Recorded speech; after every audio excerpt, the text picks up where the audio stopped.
Hello students. Today we are going to discuss national geography, and students, it is the chapter 4 agriculture. And in this video, which is 12, we are going to discuss food security second part. In last video we have to already discuss food security, that was our part first. And in this video also we will discuss about food security second part. It is also some important point related to food security. तो बच्चों, पिछले video में हम लोग food security से कुछ point पे discuss किए थे. किस पॉइंट पे हम लोग डिस्कस किए थे? सबसे पहले हम लोग ने देखा था फूड सिक्योरिटी क्या है, क्यों है, कहाँ है.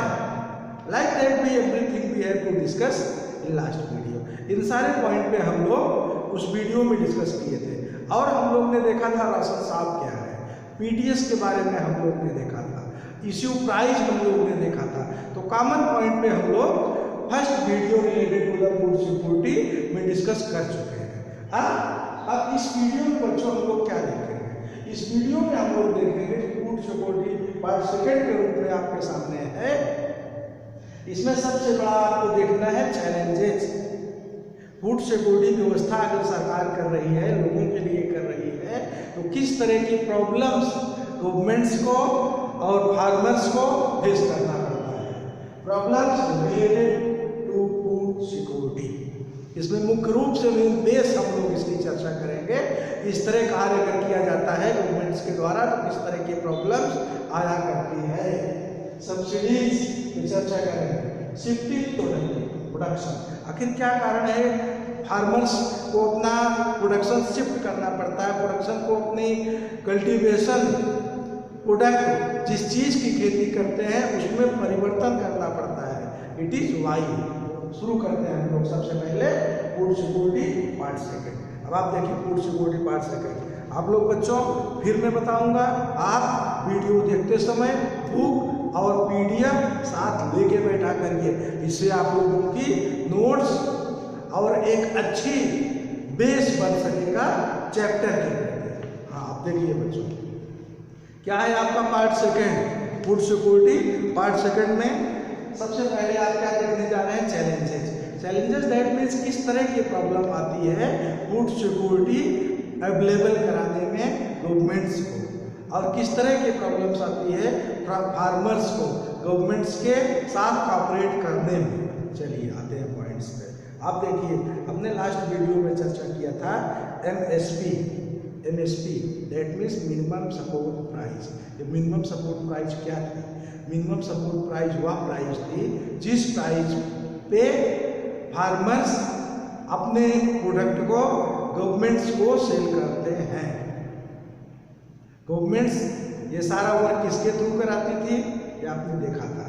अब यहाँ पे फूड कॉर्पोरेशन ऑफ इंडिया किस तरह से सारे कार्यक्रम को मैनेज करती थी, एमएसपी डिसाइड करती थी, मिनिमम सपोर्ट प्राइस डिसाइड करती थी. तो उससे होता क्या है आप देखिए, फार्मर्स को जानकारी यह हो गई कि हमारे इस प्रोडक्ट पे एक निश्चित रेट हमको मिलेगा, हम चाहे जितना प्रोडक्शन कर लें गवर्नमेंट इस रेट पे हमसे खरीद देगी. तो फार्मर्स क्या करेंगे? उस प्रोडक्ट की कल्टीवेशन ज़्यादा करेंगे. उनको मालूम है इसको हमको अगर तैयार हो गया तो गवर्नमेंट इसको इस रेट पे ले लेगी, हमको कोई प्रॉब्लम नहीं है, इसकी मार्केटिंग सेल्स में कोई प्रॉब्लम्स नहीं है. तो क्या होता है? Higher cultivation of wheat and rice. तो क्या होता है इससे? फार्मर्स ज़्यादा कल्टीवेट करते हैं व्हीट एंड राइस का. व्हीट एंड राइस का ही क्यों? व्हीट एंड राइस का इसलिए कि इसी को गवर्नमेंट डिस्ट्रीब्यूट कराती है मुख्य रूप से, क्योंकि यह स्टेपल फूड है, यह प्रमुख भोजन के रूप में आता है. राशन शॉप में मुख्य रूप से इसी का डिस्ट्रीब्यूशन होता है. तो फार्मर्स क्या करेंगे? फार्मर्स को लगेगा कि इसका रेट हमें सरकार तुरंत बेचने पे दे देगी, जो रेट डिसाइड कर दिया गया, इसलिए फार्मर्स राइस और व्हीट का प्रोडक्शन ज़्यादा क्षेत्र में करेंगे. उससे होगा क्या? Distorting cropping pattern. Cropping procedure destroy हो जाता है, खराब हो जाता है, अनियमित हो जाता है. उससे कई प्रॉब्लम्स होती है. सबसे मेन तो ये मुख्य रूप से राइस और प्रोडक्शन ज़्यादा हो गया, बाकी प्रोडक्शन की भी तो आवश्यकता होती है, बाकी फूड ग्रेन्स की भी तो आवश्यकता होती है। केवल राइस और व्हीट से ही आप सफिशिएंट फूड आपको मिलने लगा। पल्सेस की आवश्यकता है, आपको ग्राम्स की आवश्यकता है, वेजिटेबल्स की आवश्यकता है। हाँ, तो और क्या होता है उससे? Cropping pattern disturb. Cropping pattern means एक जो सीजनली पैटर्न होता है, इस सीजन में इसकी प्रोडक्ट होगा। आपने लास्ट वीडियो में हमने शायद आपको पढ़ाया था कि किस सीजन में किस चीज़ का प्रोडक्शन होगा। तो उस ढंग से अगर लैंड को यूज किया जाता है तो लैंड की फर्टिलिटी, लैंड की क्वालिटी बनी रहती है, नहीं तो लैंड के फीचर्स भी डिस्ट्रॉय होने लगते हैं। तो इससे क्रॉपिंग पैटर्न डिस्टर्ब होता है। Imbalance inter crop qualities. Punjab and Haryana, Punjab और हरियाणा में मुख्य रूप से इसका रिजल्ट आपको देखने को मिलता है। क्या होता है? Soil destroy fertility. सॉइल जो है फर्टिलिटी को इससे डिस्ट्रॉय हो जाता है। वहाँ पे आपको क्या मिलता है? वहाँ पे मुख्य रूप से इसी की खेती आपको ज़्यादा मिलेगी पंजाब हरियाणा में। किसकी? व्हीट एंड राइस की। इसी की कंटिन्यू खेती करेंगे और उससे क्या होता है? बाकी चीज़ की आपको खेती नहीं दिखती है, तो उससे लेकिन इस तरह की प्रॉब्लम्स आती है। आगे पॉइंट पे आएगी सब्सिडीज। ये सब्सिडीज की चर्चा बहुत जरूरी है करना। सब्सिडीज होता है ना, छूट जो दी जाती है किसको? कई लोगों को छूट जाती है जो परचेज करते हैं राशन शॉप से। अभी आप देखिए एक्सेसिव एंड इम्प्रूडेंट यूज। अब इससे क्या होगा? जब फार्मर्स को लगेगा कि इस प्रोडक्ट में हमें सारी सुविधा सरकार दे रही है, तो क्या करेंगे? वो उसी के प्रोडक्शन ज़्यादा करेंगे और उसी को प्रोडक्शन ज़्यादा करने के लिए वाटर लॉगिंग हो जाता है। वाटर लॉगिंग क्या होता है? वाटर लॉगिंग वो होता है वाटर को आवश्यकता से ज़्यादा अपने उस प्रोडक्ट के लिए यूज करेंगे, ज़्यादा से ज़्यादा उनका प्रोडक्शन हो। जब ज़्यादा से ज़्यादा प्रोडक्शन करने के लिए वाटर को यूज करेंगे तो वाटर की भी कमी हो सकती है। कहाँ पे? जहाँ से वाटर उड़ेंगे, इंटरनल ऑफ लैंड। और आप देखिए salinity and depletion of essential micro nutrients.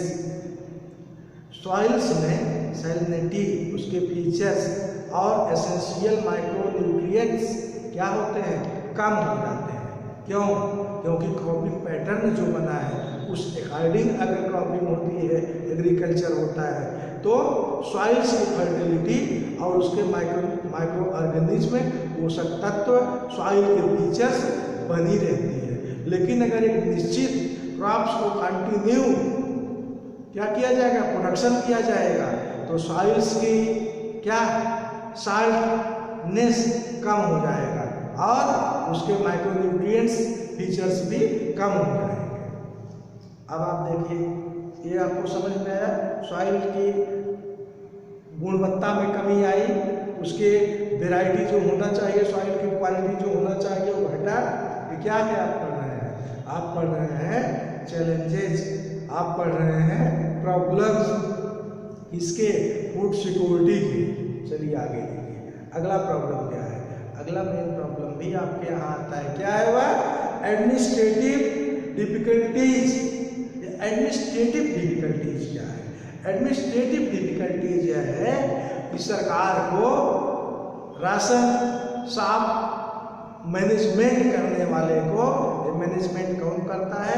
आपने भी लास्ट वीडियो में पढ़ा था, FCI, food corporation of India, जिसकी सोसाइटी, जिसकी ब्रांचेज हर प्लेसों पे है।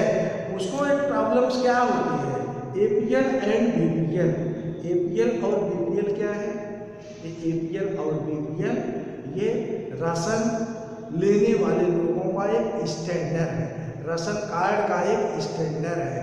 APL कार्ड धारक और BPL कार्ड धारक, तो कौन किस स्टैंडर्ड का है, कौन ज़्यादा गरीब है, कौन उससे एबव है, इसको डिसाइड करने में भी प्रॉब्लम्स होती है एडमिनिस्ट्रेशन को कि किसको APL के लिस्ट में रखा जाए, किसको BPL के लिस्ट में रखा जाए। क्योंकि कुछ करप्शन हमारे यहाँ शामिल हो जाता है। इस करप्शन से एक्यूरेट डिसीजन नहीं लिया जा पाता है, कैसे इसको शामिल किया जाए, क्योंकि एपीएल और बीपीएल में ये जो इशू प्राइस है वो प्राइस भी डिफरेंट रहती है। उस डिफरेंट के कारण इस तरह की कंडीशंस आती है। तो आपने क्या देखा एडमिनिस्ट्रेटिव प्रॉब्लम में एपीएल और बीपीएल डिसीजन में प्रॉब्लम। अब आप और महत्वपूर्ण पॉइंट पे आ पाएंगे। अब आप देखेंगे शिफ्टिंग को। आप देख रहे हैं हर सारी चीज आपके समझ में आता जा रहा है, किस तरह से क्या प्रॉब्लम्स आ रही है। सब्सिडी आपने देखा, अब आप देखेंगे शिफ्टिंग प्रोडक्शन या क्रॉपिंग। शिफ्टिंग प्रोडक्शन यहाँ कहाँ से पैदा हो गया? ये शिफ्टिंग प्रोडक्शन इसलिए पैदा हुआ, कई बार फार्मर्स को ये लगता है कि गवर्नमेंट जो रेट डिसाइड कर रही है ये एक बहुत सुटेबल प्राइस नहीं है, इसलिए फार्मर्स अपने क्रॉप्स को शिफ्ट कर देते हैं, कोई दूसरी प्रोडक्शन का ओर बढ़ जाते हैं। और ऐसे स्थिति में उनको यहाँ से निगेटिविटी दिखती है, वो ऑयल सीड्स प्रोडक्शन करने लगते हैं या इंडस्ट्रियल क्रॉप्स प्रोडक्शन करने लगते हैं। क्यों? क्योंकि उनको लगता है इसमें ज़्यादा हमको रिस्पॉन्स मिलेगा, ज़्यादा हमको प्राइस मिलेगी। ऑयल सीड्स ऑयल सीड्स बहुत सारी सीड्स होते हैं जिसको आप डायरेक्ट मार्केट में बेचते हैं, लोगों को बेचते हैं, या इंडस्ट्रियल क्रॉप्स पल्सेस शुरू कर दिए, वेजिटेबल शुरू कर दिए, उसमें उनको ज़्यादा प्राइस दिखने लगता है। तो इस तरह की भी प्रॉब्लम आती है फूड सिक्योरिटी मैनेजमेंट करने वाले लोगों को कि कहाँ से उस तरह का उतना फूड ग्रेन अवेलेबल करवाया जाए, जब फार्मर्स शिफ्ट कर देते हैं दूसरे कल्टीवेशन की तरफ। अब आप पॉइंट पे आइए, क्या net zone area. Net zone area क्या है?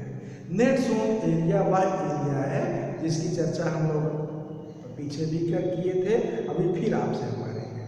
सीरियल एंड पल्सेस, आपसे भी हमने बताया था serial and pulses, that means rice और व्हीट के अलावा एक्स्ट्रा सीरियल और पल्सेस का शुरू कर दिया जाना फार्मर्स के द्वारा।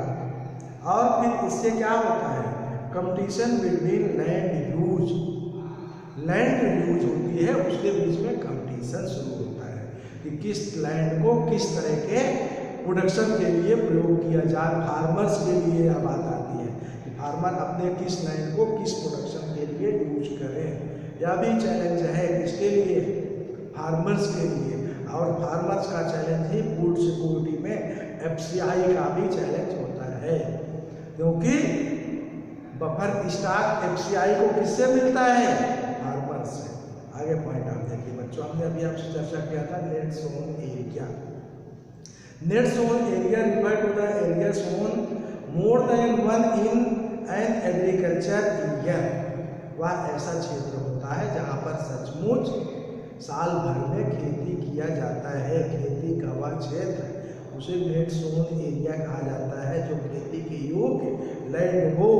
And net zone area is the area where agriculture is practised is total field area. उस क्षेत्र जहाँ पे सचमुच खेती होती हो, कल्टीवेशन होता हो, उसी क्षेत्र को ही क्या कहेंगे? Net zone area.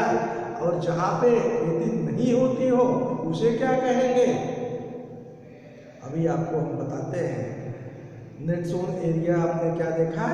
And net zone area is the area where agriculture is practised in the total field area. Fallow land means waste land which is unfertile और यू कैन से बंजर land, बंजर जमीन इन हिंदी। जैसा कि बंजर जमीन बोला जाता है, फैलो लैंड बोला जाता है। अब वो लैंड होती है जहाँ पे पूसा बोला जाता है, जहाँ पे खेती नहीं होती है, नहीं की जा सकती है।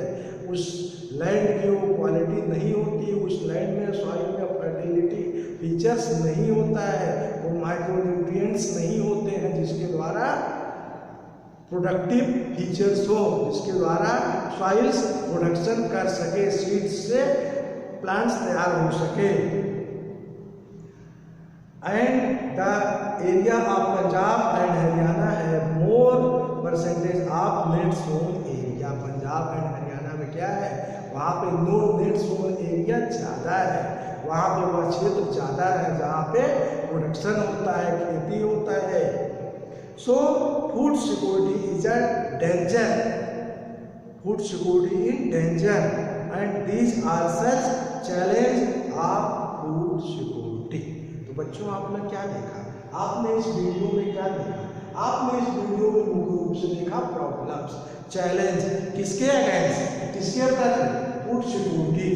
फूड सिक्योरिटी व्यवस्था जो FCI गवर्नमेंट्स के थ्रू व्यवस्थित कराती है, डेवलपमेंट करने वाले क्षेत्र के लिए, गरीब लोगों के लिए, उसके लिए बहुत सारे चैलेंजेस हैं। तो इसको आपने इस वीडियो में देखा। अब इसके बाद बच्चों हम लोग अगला वीडियो भी फूड सिक्योरिटी पार्ट 3 देखेंगे। फूड सिक्योरिटी को एक डीपली उस स्टडी की तरह मैं आपको बताना चाहता हूँ कि आप कोर्स से रिलेटेड आपको कोई भी क्वेश्चन आए, what is the main problem, what is the challenges of the food security by the FCI to the farmers to the governments related कोई भी क्वेश्चन आए, what is the means of subsidy, what is FCI, ये सारे question आप लिख सकें और competition के भी बेस्ड से आपकी तैयारी अच्छी हो सके। तो बच्चों इसके बाद हम लोग फूड सिक्योरिटी पार्ट 3 अगले वीडियो में देखेंगे। सो स्टूडेंट्स, बाय बच्चों and thanks to all of you.